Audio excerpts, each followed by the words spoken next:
Jhandapur OP तेहरे हत्याकांड में अभियुक्त को मिली ताउम्र की सजा। भागलपुर के व्यवहार न्यायालय स्थित 10 कोर्ट भवन में शनिवार को विशेष पॉक्सो के एडीजे 7 MP सिंह की अदालत में तिहरे हत्याकांड और नाबालिग के साथ दुष्कर्म मामले को लेकर सजा के बिंदु पर सुनवाई हुई, जिसमें दोषी पाए जाने पर आरोपी अमन झा को ताउम्र कारावास की सजा सुनाई गई। वहीं सरकार की ओर से विशेष लोक अभियोजक नरेश प्रसाद शाह और जयकरण गुप्ता ने दलीलें पेश की।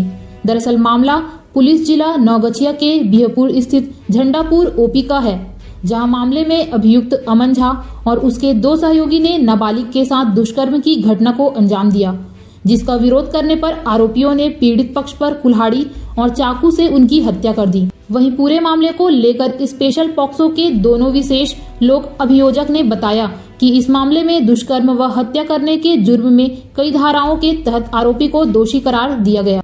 आपको बता दें कि तेहरा कांड के 4 अभियुक्तों में शामिल बाले उर्फ बलराम राय, मोहन सिंह, मोहम्मद महबूबा उर्फ महबूब, कन्हैया झा उर्फ रोहित को पॉक्सो की विशेष अदालत ने 20 नवंबर 2019 को उम्र कैद की सजा सुनाई थी।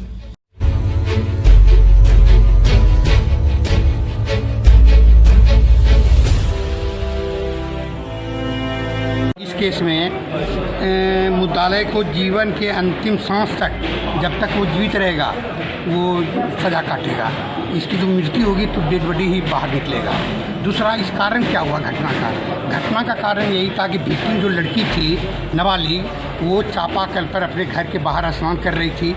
ये लोग मुद्दालय सब जो है उसको देख रहा था, तो वो मना की, नहीं माना तो वो जाके अपने गार्जियन को बोली कि ऐसा ऐसा बात है। उसके पिता आके इसको मना किए, उसी में वो धमकी दिया, साले सबको हम कुटिया के रख देंगे।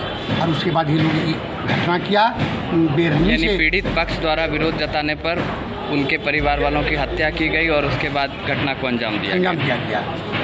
और 2 का तो डेथ वहीं पर हो गया था, स्पोटे पर, घरे पर। और एक तो लड़का जो था वो हॉस्पिटल जाते डेथ हो गई। और ये भी मरणोपरांत था, क्या नाम कहता है, लड़की भी जो थी उस समझिए मर गई थी, लेकिन ऊपर वाले की कृपा से बच गई पटना में जाके।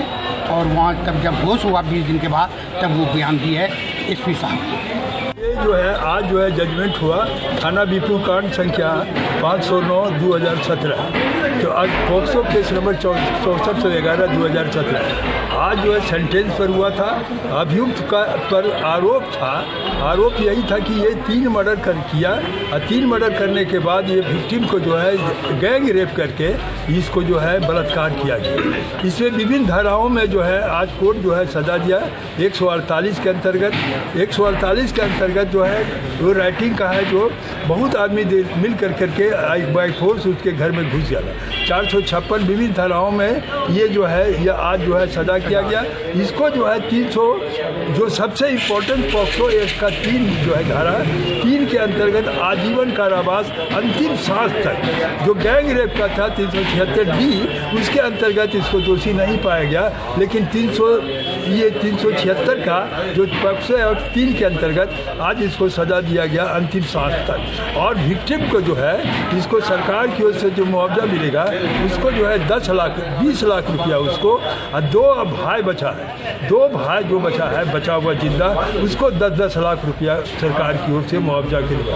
विभिन्न धाराओं के अंतर्गत जो मिला इसको मुआवजा दिया गया वो विक्टिम को सबको मिलेगा। सर, मुआवजा नहीं देने पर क्या अतिरिक्त? हाँ, मुआवजा अंतिम साल से हर सेक्शन पर जो है 148 के अंतर्गत अगर मुआवजा नहीं देने पर 6 महीना है। ये जो है आजीवन कारावास। अब मुआवजा जो देगा वो सरकार की ओर से मुआवजा। और ये जो इस पर जो दिया गया तो इसके 6 महीना का सजा है। अगर मानिए कि ये 10 वर्ष का सजा दिया गया 307 में अटेम्प्ट टू मर्डर में भी एक प्रयास किया गया विक्टिम को मारने का, तो इसमें 10 वर्ष का सजा दिया गया। अगर मान लीजिए कि ये सजा का जो रकम नहीं दिया गया 10,000 रुपया, तो इसमें जो है 6 महीना का इससे सजा का है।